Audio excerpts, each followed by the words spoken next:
Bonjour, bienvenue à tous dans ce webinaire consacré aujourd'hui à notre offre MyDrum avec le témoignage exceptionnel d'un client, Nexans, qui a révolutionné le marché du câble grâce à ses tourets connectées et en utilisant notre offre MyDrum qui lui permet aujourd'hui de remonter des données à très forte valeur ajoutée, exploitées à la fois dans la société elle-même mais aussi auprès de ses clients. Et c'est là tout l'intérêt de ce type de solution. Nous vous rappelons que ce webinaire est modéré et que vous pouvez poser toutes les questions que vous voulez en utilisant le petit outil qui est disponible en bas à droite de votre écran. Nous vous informons aussi que ce webinaire sera enregistré et donc disponible pour une rediffusion. Par la suite, vous pourrez le regarder autant de fois que vous voulez. Je reçois aujourd'hui Thibaut Goulin, qui est responsable des solutions digitales chez Nexans et qui va nous expliquer qui est Nexans et quelle est l'offre aussi qui a été mise en œuvre au sein de son entreprise. Merci Thibaut. Merci Rodolphe. Thibaut Goulin, donc je suis ingénieur télécom, je suis spécialisé dans l'Internet des objets et je travaille pour le groupe Nexans. Donc Nexans est un acteur mondial de l'industrie du câble. On est le deuxième plus gros producteur de câbles énergie et fibre optique au monde. On a fait un chiffre d'affaires de 6,7 milliards l'année dernière, 413 millions d'euros d'EBITDA. On est présent sur tous les territoires et dans 34 pays. Et on est 26 000 employés dans le groupe. On sert quatre business principaux. Le premier, bâtiment et territoire. Donc on va retrouver dans cette BU tout le câble lié donc au bâtiment, que ce soit des câbles pour des gros chantiers comme le Grand Paris, ou des câbles que vos électriciens vont pouvoir acheter chez des distributeurs comme Rexel ou Sonepar par exemple.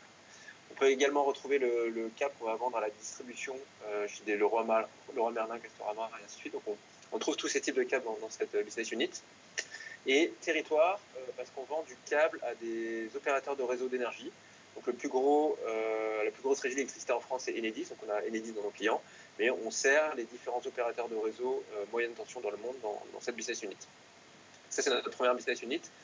Deuxième activité, c'est tout ce qui est projet haute tension. Donc là, vous voyez une photo d'une ferme éolienne offshore. Typiquement, on va connecter ces grandes fermes éoliennes par des câbles sous-marins. Ces projets sont gérés dans notre division haute tension. On a 2 navires qui déroulent du câble sous les océans pour soit connecter des grandes fermes éoliennes comme celles que vous pouvez voir là, mais également pour connecter des pays. On a récemment connecté la Norvège et l'Allemagne via le projet NordLink notamment, pour que la Norvège serve de réservoir d'énergie à l'Allemagne, qui a plutôt une production renouvelable. On produit aussi des câbles haute tension terrestre, pour RTE notamment, ou des câbles haute tension aérienne. C'est le deuxième business unit.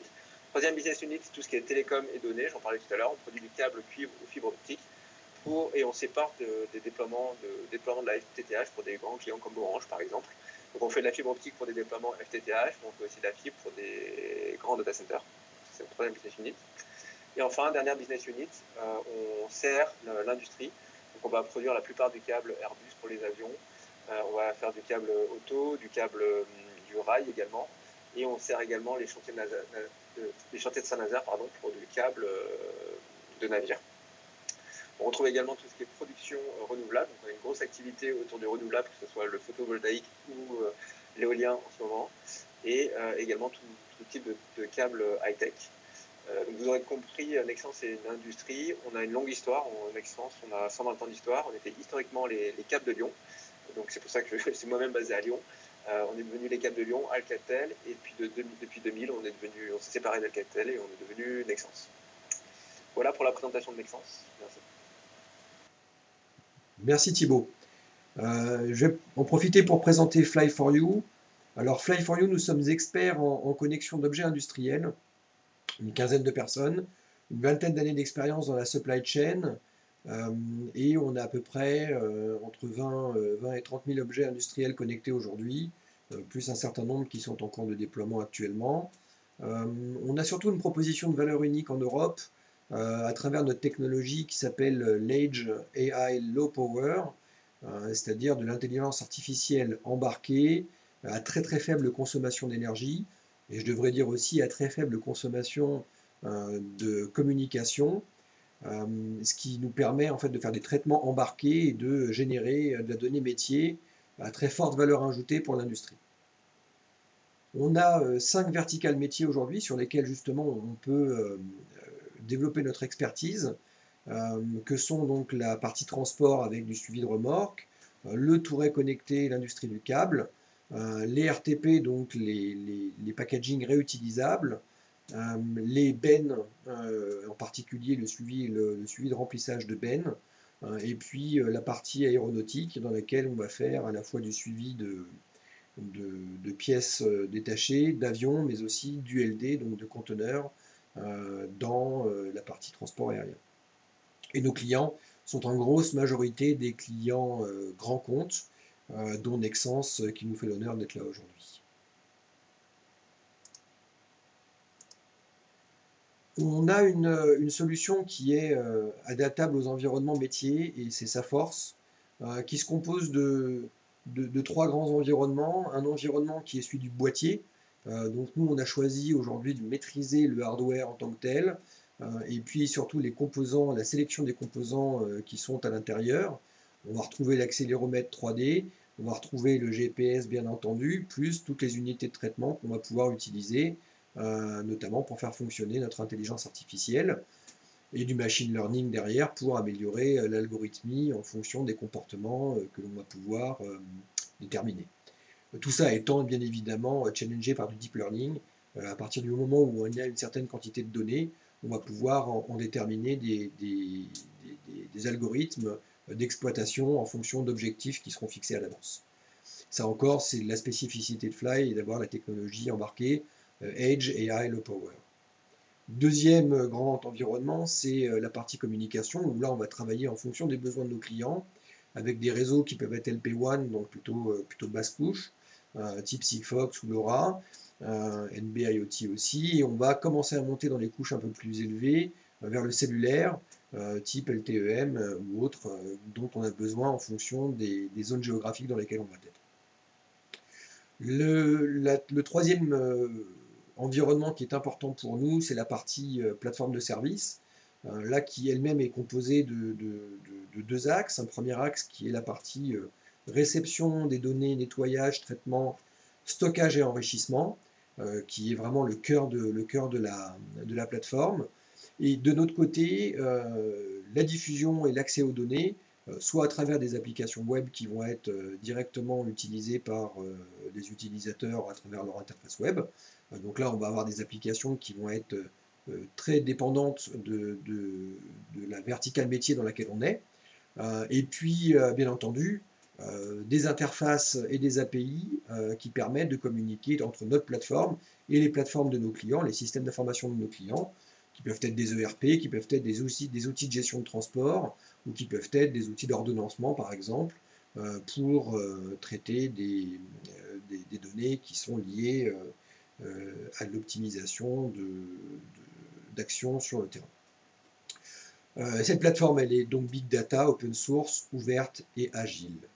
Je vais maintenant laisser la parole à Thibaut qui va nous expliquer quelle est l'offre Connected Drums ou touret connecté de Nexans. La première chose, c'est de permettre à nos clients de géolocaliser des chantiers en temps réel. Donc, je vous parlais d'acteurs comme Enedis, des opérateurs de réseau d'énergie.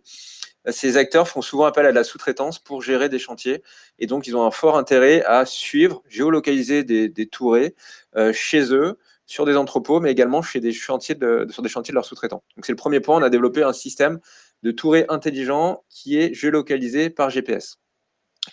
Deuxième point, faut savoir que le câble, c'est l'aluminium ou du cuivre. Et le cuivre, ça vaut environ 5 000 € la tonne. Donc ça représente de l'argent. Ça nous arrive parfois chez Nexans d'avoir des voitures béliers qui défoncent des entrepôts d'usines et qui volent des tourets. Donc ça arrive, et ça arrive également à nos clients. Et donc on a utilisé ces balises, on a réfléchi à des systèmes anti-vol pour alerter nos clients en temps réel si jamais des tourets quittaient des entrepôts ou des chantiers. Donc ça, c'est un point. Mais l'autre point aussi, c'est que souvent, les voleurs vont pas partir avec les tourets. C'est quand même des tourets qui font 2,60 m de haut. Et donc, on monitore si des tourets bougent la nuit ou à certaines périodes pour envoyer des alarmes. Donc ça, le deuxième point. On a vraiment travaillé, et on a travaillé de plus en plus sur le système de vol et de perte de câbles. Deuxième point. Et troisième point, on a travaillé avec Fly4You, et on va en reparler, sur un système de suivi de stock en temps réel. Donc en fait, on s'est rendu compte que ces balises, elles pouvaient compter des nombres de tours. Donc ça fait quelques années qu'on se dit avec Fly4You qu'on peut compter le nombre de tours. Mais le problème, c'est que nos tourés, ils vont pouvoir rouler quand les opérateurs ou quand les sous-traitants de nos clients les poussent pour les faire rouler. Donc forcément pas les tourés de 2,60 m, mais des tourés d'1,20 m, 1,50 m de haut, on peut facilement les faire rouler. Et donc, si on compte juste le nombre de tours faits par ces tourés, ce ne sera pas forcément des tours liés à du dévidage. Premier point. Ou alors, des fois, les tourés peuvent bouger dans les camions. Et là encore, on peut avoir des rotations parasites. Donc, on a travaillé avec Fly4You pour avoir des balises intelligentes qui nous remontent un nombre de tours effectifs, un nombre de tours liés à du dévidage, touré par touré, pour en déduire des longueurs résiduelles et calculer des stocks, suivi des stocks pour nos clients. Donc, comment ça marche? Donc, on a travaillé avec Fly4You sur ces balises. Donc, ça, c'est une balise Fly que vous voyez sur la photo. C'est des balises, on en voit aussi, j'en ai juste là, pardon. J'en ai juste derrière moi. Donc, c'est à peu près ça, la taille d'une balise Fly4You. Et donc, je vous parlais de notre usine Eurocab dans les Vosges. Donc, notre usine de tourées, on l'a formée pour installer nativement des balises comme celle-ci dans nos tourées. Donc, nos tourées sont nativement équipées. Tous les tourées qui font plus d'1,60 m de haut sont équipés de cette techno, de ces balises. Et ces balises contiennent 4 choses. La première, elles contiennent une antenne GPS, comme votre voiture, comme votre téléphone. Ces balises font un fixe GPS à des fréquences variées pour connaître leur position. Deuxièmement, ces balises, elles ont une durée de vie de 6 ans. Donc, il faut savoir qu'un touret bois cerclé en métal, en moyenne, il va durer 6 ans. Il va faire des allers-retours, une dizaine de rotations dans sa vie. Et au bout de 6 ans, il va partir au scrap. On ne pourra plus l'utiliser. Et donc, on a fait en sorte que nos balises durent 6 ans pour ne pas avoir besoin de changer les batteries durant ces 6 ans de vie d'un touret. C'est le deuxième point. Troisième point, on a un accéléromètre 3D dans ces balises. Donc cet accéléromètre, il nous sert à deux choses. Première chose, il nous permet de savoir le comportement d'un touret. Donc un touret qui ne bouge pas, et nos tourets, 95% du temps, ne vont pas bouger, ils vont être stockés. Donc un touret qui ne bouge pas, on n'a pas besoin de faire de fixe GPS. Donc un touret qui bouge pas, il ne va pas faire de fixe GPS, il va faire un fixe GPS qu'une fois par semaine, ce qui va nous permettre d'économiser de la batterie. Un touret qui bouge normalement, on va faire un fixe une fois par jour. Et un touret qui bouge parce qu'on veut le suivre de près, ou un touret qui volait, là on va faire un fixe toutes les 10 minutes pour être capable de suivre de près ce touret, suivre une livraison, suivre un vol. Donc on a travaillé avec Fly4You justement pour connaître le comportement du touret en fonction de l'accéléromètre et adapter ce fixe GPS pour répondre aux cas d'usage métier. Donc ça, c'est le premier point. Deuxième point, l'accéléromètre, j'en ai parlé, il va compter le nombre de tours faits par nos tourets. Et cette balise, elle contient un peu d'intelligence embarquée. Donc avec Fly4You, on a fait un peu ce que fait Google. On a entraîné des objets, on a entraîné des algos, à savoir si le touret tournait parce qu'il était dévidé ou s'il tournait parce que quelqu'un le poussait. Et donc, grâce à cette IA embarquée, ces logiciels embarqués, on est capable de savoir, nos balises sont capables de savoir si un touret est en train de tourner parce qu'il dévide ou si tout simplement quelqu'un pousse le touret pour le déplacer. Donc, je vous disais, c'est nos tourets, tous nos tourets qui font plus d'1,60 m sont maintenant équipés de cette solution, ce qui nous permet aujourd'hui de savoir deux choses, savoir où sont les tourets et savoir le nombre de tours faits par ces tourets. Toutes ces informations-là, on va les remonter en temps réel sur des plateformes qui ont été développées par Nexans. Donc Nexans, depuis un peu plus de 4 ans, on s'est dit que ces tourets pouvaient générer énormément de données qu'on pouvait mettre à disposition de nos clients. Et donc on a développé une plateforme. On a développé une plateforme sur Microsoft Azure qui nous permet, via une plateforme web, qui nous permet de mettre à disposition des informations pour des chargés d'affaires ou des responsables logistiques qui vont être capables de monitorer des tourets sur des cartes ou voir des tableaux de bord. Mais on s'est dit que les tourets connectés, c'était bien plus que de la géolocalisation. Donc c'est pour ça qu'on a interfacé ce système, ce logiciel, avec notre ERP SAP.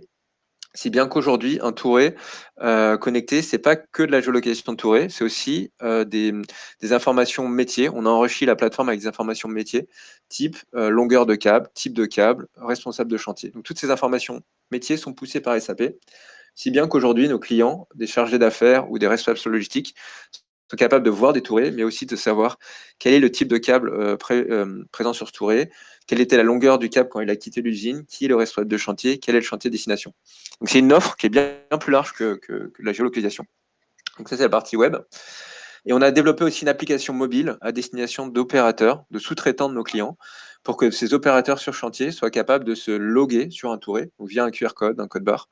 Ils peuvent se loguer sur un touret et l'application leur dit quel est le type de touret qui est en face d'eux, le type de câble, la longueur de câble. Et on a développé tout un système de collecte. C'est-à-dire que si jamais un chantier est fini, notre sous-traitant, le sous-traitant de nos clients va pouvoir demander le retour d'un touret et en fonction de s'il y a du câble ou pas sur le touret, nos clients vont être capables de réutiliser ce touret pour un autre chantier, ou alors demander à Nexans de récupérer ce touret. Donc voilà, donc l'idée c'est qu'on a travaillé avec Fly4You. Fly4You, c'est notre partenaire côté balise. Donc Fly4You nous a aidé à développer ces balises. Et donc on a développé tout cet écosystème pour permettre à nos clients de suivre des tourets, suivre des stocks, lutter contre le vol et fournir des applications à des sous-traitants. Donc ce qui va être plus parlant, c'est de vous faire une démo. Hop. Vous voyez toujours mon écran? Toujours. Ouais, très bien. Donc là, je vous disais, la plateforme, elle s'appelle Connected Drums, donc Touré Connecté, et elle est fournie via notre filiale Eurocable qui vend des tourets. Donc aujourd'hui, Eurocable produit des tourets classiques, mais également des tourets connectés. Si je me connecte sur la plateforme, là, je vais voir des tourets. Donc on est présent aujourd'hui dans 12 pays. Donc on a des tourets dans le monde entier. On a énormément d'activités, bien sûr, en France, en Suisse, en Belgique. Mais depuis peu, on a permis à un de nos clients, SaskPower, par exemple, au Canada, au Saskatchewan, ce client peut voir des tourets au fin fond du Canada. Là, je suis connecté en temps réel sur un entrepôt de SaskPower et je vois donc en tant que client mon touret sur un chantier. Et on a également, ce client est capable de suivre en temps réel ce touret, suivre des livraisons. Donc on est capable de lui dire exactement quand est-ce que le touret a quitté notre usine de Nexans Canada, quand est-ce que le camion est arrivé, par quel entrepôt il est passé. Donc ça, c'est la vue, on va dire, un peu internationale. On travaille avec des gros clients internationaux.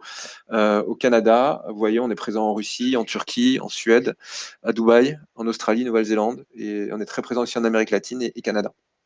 Donc ça, c'est la vue globale. Je vais me connecter comme un client. Donc, je vous parlais tout à l'heure d'Enedis. Enedis, on est en train de... Donc Enedis, vous savez, c'est le plus gros opérateur d'énergie en France. Et on est en train de faire un pilote avec eux sur un peu plus de 500 tourets. Donc là, vous voyez des tourets connectés un peu partout en France. Là, je suis connecté comme Enedis. Donc, en tant qu'Enedis, je suis capable de voir mes tours en France. Donc, chargé d'affaires ou responsable logistique Enedis. On voit des tourets un peu partout en France. On fait du geofencing, c'est-à-dire que tous les sites Enedis sont créés automatiquement dans la plateforme. Et Enedis est capable d'aller faire un zoom sur un sous-traitant ou un chantier en particulier. Donc là, sous-traitant vers Créteil. Voilà, on a un filtre et puis on voit directement le touret chez ce sous-traitant. On fournit des tableaux de bord. Hop, je vais enlever le filtre. On fournit des tableaux de bord à nos clients. Donc Enedis est capable de monitorer tous ces tourets sur une liste et on leur explique, on leur dit où sont les tourets en temps réel, sur quelle plateforme logistique. Ces tourets, on les met à disposition de nos clients, c'est-à-dire qu'ils ont une certaine durée de gratuité. C'est un peu comme des consignes, comme des bouteilles en verre. Nos clients payent une consigne pour qu'on leur mette à disposition de touret. Ce touret, par contre, si ce touret ne revient pas au bout d'un certain temps, on va facturer le touret. Donc les clients sont très intéressés de savoir depuis combien de temps le touret est chez eux.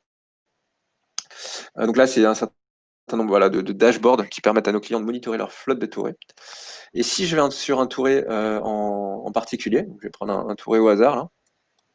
Donc ça, c'est un touret GBG qui a été produit en 2020. Le premier chiffre, c'est la date de production. Ce touret GBG, il fait 1,90 m de haut, il fait 375 kg. Donc ça, c'est intéressant pour le transport, pour la collecte des tourets. Et surtout, comme ce touret est interfacé avec SAP, je sais qu'il y a du câble basse tension dessus, 3 x 240.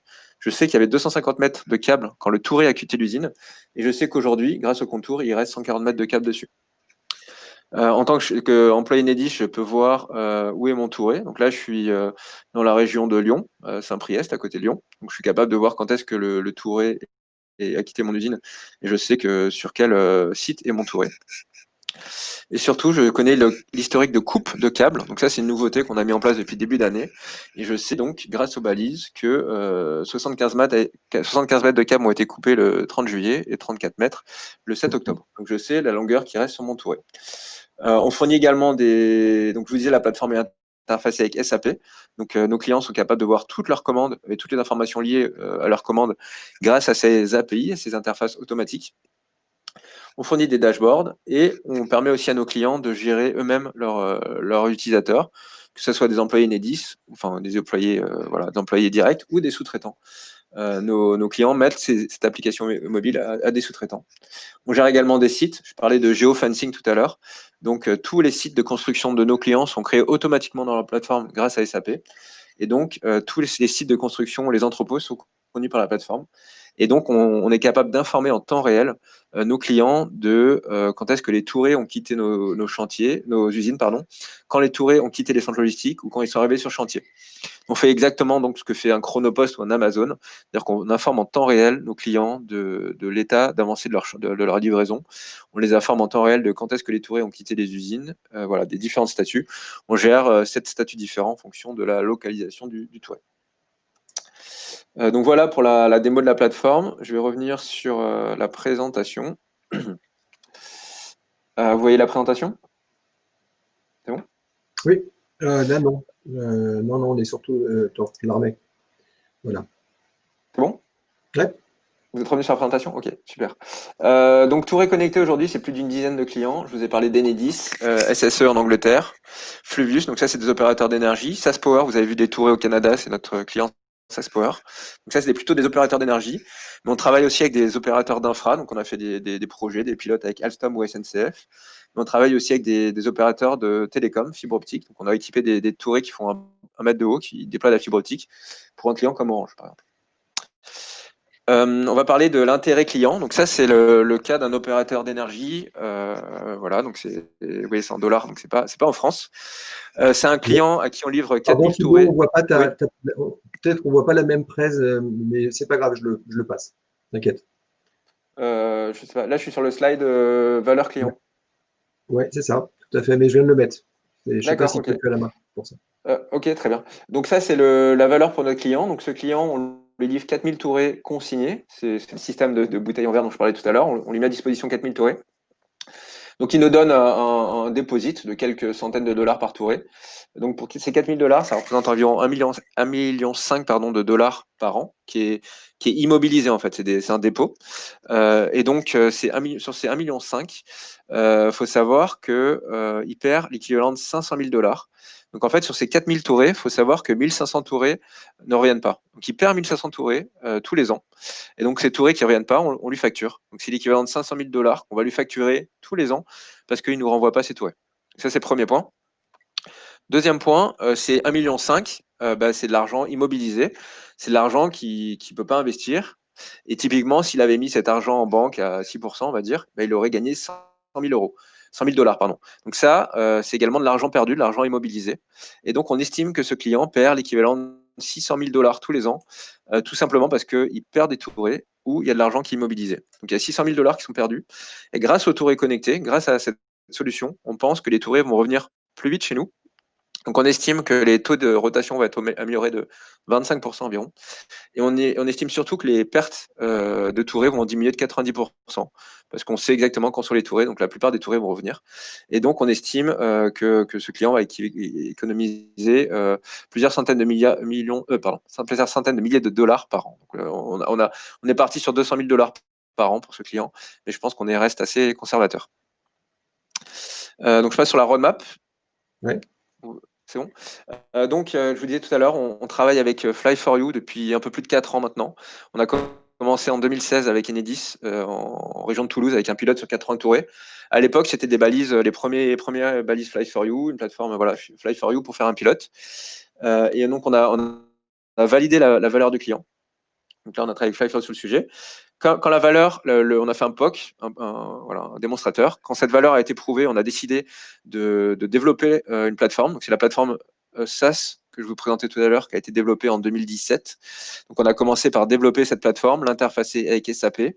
On a commencé par un premier lot de 2000 tourées, essentiellement en France, Angleterre, Belgique, Suisse, Allemagne.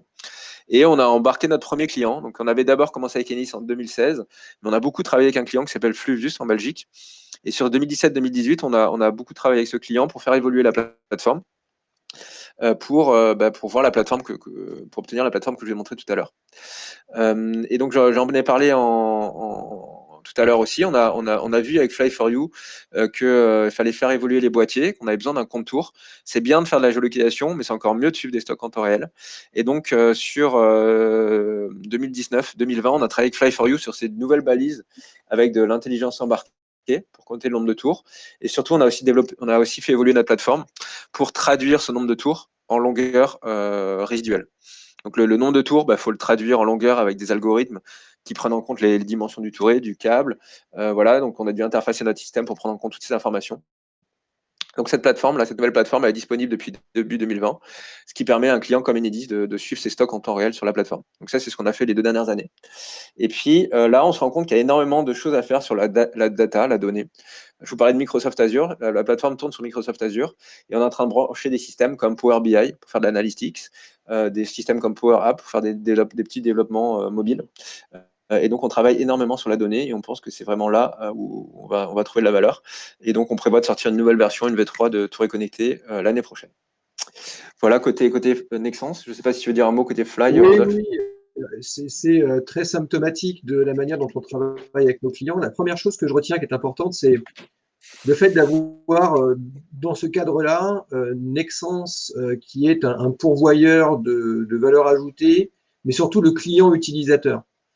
Et ça, j'avoue qu'aujourd'hui, dans la plupart des projets que l'on traite, quand on a ce triptyque-là, c'est-à-dire nous qui sommes plutôt des pourvoyeurs de solutions technologiques et d'intelligence embarquée, si on n'a pas d'un côté un vecteur comme Nexans et un utilisateur comme Enedis, ça va moins vite. On est plus dans la prospective. Donc ça, c'est la première chose. Donc c'est aussi le symptomatique de la manière dont on travaille avec nos clients et nos partenaires. La deuxième chose, c'est l'idée itérations. On a parlé de machine learning, de deep learning, et c'est vrai aussi sur les boîtiers eux-mêmes, on n'en est pas qu'à notre première version. On a choisi de maîtriser, nous, le hardware, parce qu'on veut maîtriser les capteurs. Et on ne fait pas quelque part de mauvais plats, de bons plats avec des mauvais ingrédients, pardon. Donc pour le coup, on veut maîtriser nos ingrédients et on les fait évoluer au fur et à mesure. Et là maintenant, donc pour aller assez vite, on est dans 2 itérations. La première, c'est comment on peut faire évoluer le hardware lui-même et les systèmes embarqués. Et deuxième chose, comment on peut encore descendre ou améliorer les performances par exemple du contour dans le cadre de Nexans. Et là, on va encore faire des campagnes de prise de mesure encore plus fines pour faire une deuxième ou une troisième itération et réadapter nos algorithmes de manière à ce qu'on puisse prendre plus de cas de figure pour éviter d'autres faux positifs, d'autres cas de figure de faux positifs, parce que c'est ce qui nous pollue. Et puis d'autres types comment dire, de drums, enfin de tourets, pour essayer d'aller sur d'autres types de tailles de tourets, par exemple, ou d'autres types de matières de conception de tourets.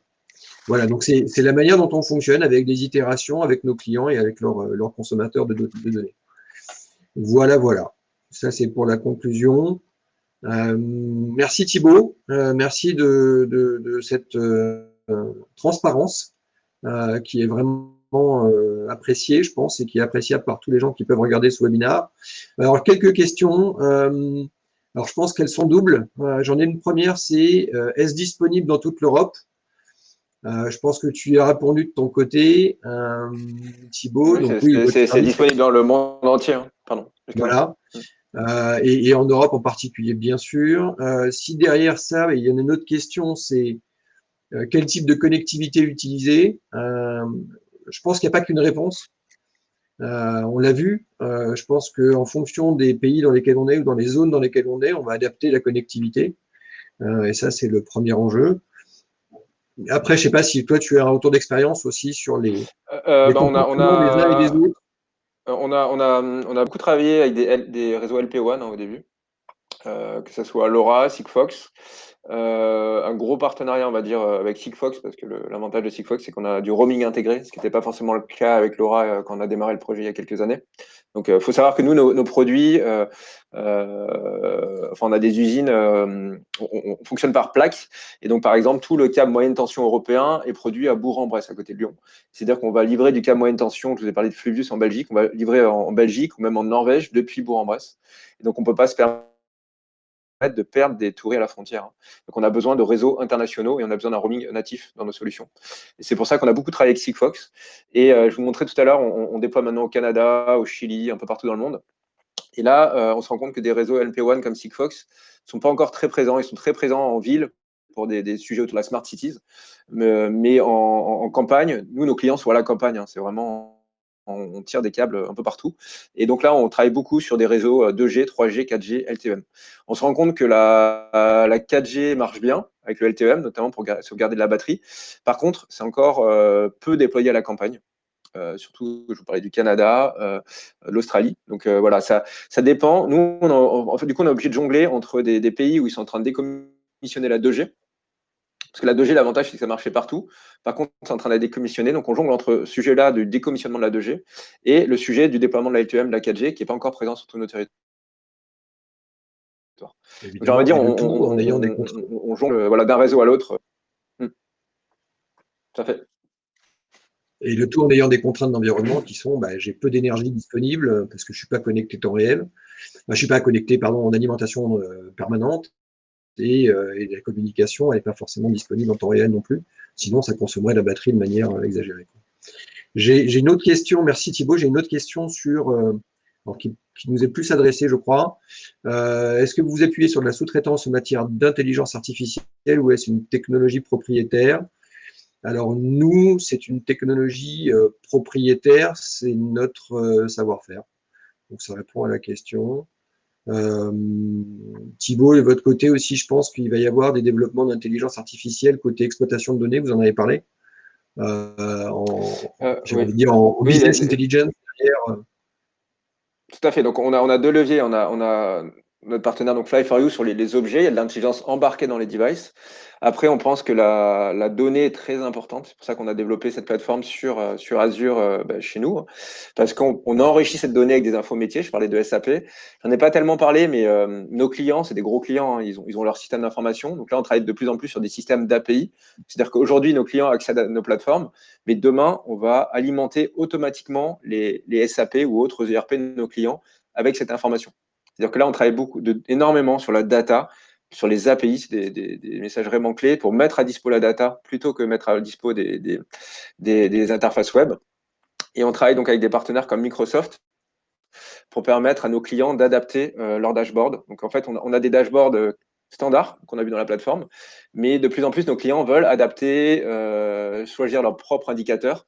Donc en termes de business intelligence, on travaille de plus en plus avec des partenaires donc comme Microsoft, j'en parlais, sur des outils comme Power BI pour mettre à dispo cette donnée et pour que nos clients soient autonomes pour générer eux-mêmes la donnée qui est pertinente pour eux.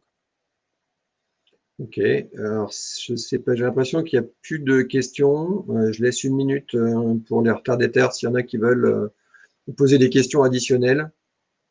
C'est le moment. Ah, j'en ai une qui vient d'arriver. Ah, une bonne question. L'émission des balises n'est-elle pas perturbée alors je vais la publier, lorsque les produits sont stockés dans les entrepôts? Hop, excusez-moi, ça coupe un peu. Excuse-moi, Rodolphe, tu peux reposer la Oui, question? pardon. Est-ce que l'émission des balises n'est-elle pas perturbée lorsque les produits sont stockés dans les entrepôts? Ah, donc là, il y a deux choses qu'il faut prendre en compte. Tout d'abord, on a deux choses. Il y a deux antennes. Il y a une antenne GPS dans la balise et une antenne de communication. Donc le GPS, ça va être comme votre voiture. Si vous êtes garé au niveau -2, vous n'allez pas attraper le GPS. Donc nos tourées, c'est pareil. S'ils sont stockés dans un entrepôt fermé, le GPS ne va pas marcher. On va avoir des mal à avoir le fixe GPS. Par contre, les réseaux LP1, on parle de deep indoor en LP1. Et donc, typiquement, on peut très bien suivre des vidages de tourées en sous-sol, dans des métros ou des choses comme ça. Donc, la communication va marcher. On va pouvoir suivre l'activité, les dévidages de tourées. Par contre, la localisation ne va pas forcément marcher. On travaille aussi avec Sigfox ou LoRa sur des gateways. Je vous parlais de projets en Russie. On n'a pas forcément des réseaux 2G dans ces zones-là. Et donc là, on va travailler avec des relais télécoms, Sigfox, LoRa ou autres. Il y a des solutions à base de satellites aussi pour couvrir des zones qui ne sont pas couvertes par des réseaux cellulaires classiques.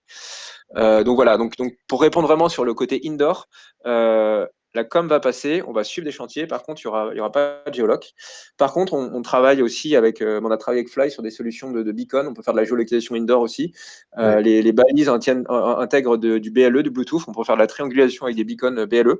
Et là, on peut travailler sur de la géoloc indoor. Donc on y travaille aussi, mais c'est pas. Aujourd'hui, on est essentiellement sur de la outdoor et des clients qui ont des chantiers un peu partout en extérieur, quoi. Merci. Ouais, c'est la réponse que, effectivement, je peux compléter. On va essayer, nous, et ça fait pareil, ça fait partie des valeurs ajoutées qu'on propose dans nos outils, c'est d'être capable, quand on a plusieurs sources d'informations à disposition dans le boîtier, d'aller choisir ou combiner ces sources d'informations pour aller éventuellement, dans certains cas, ne pas avoir une position au mètre près, mais avoir une position approximative, soit à quelques dizaines de mètres, soit même des fois à quelques centaines de mètres, bien sûr, mais on a une indication de zone. Et on a toujours une information plutôt qu'aucune.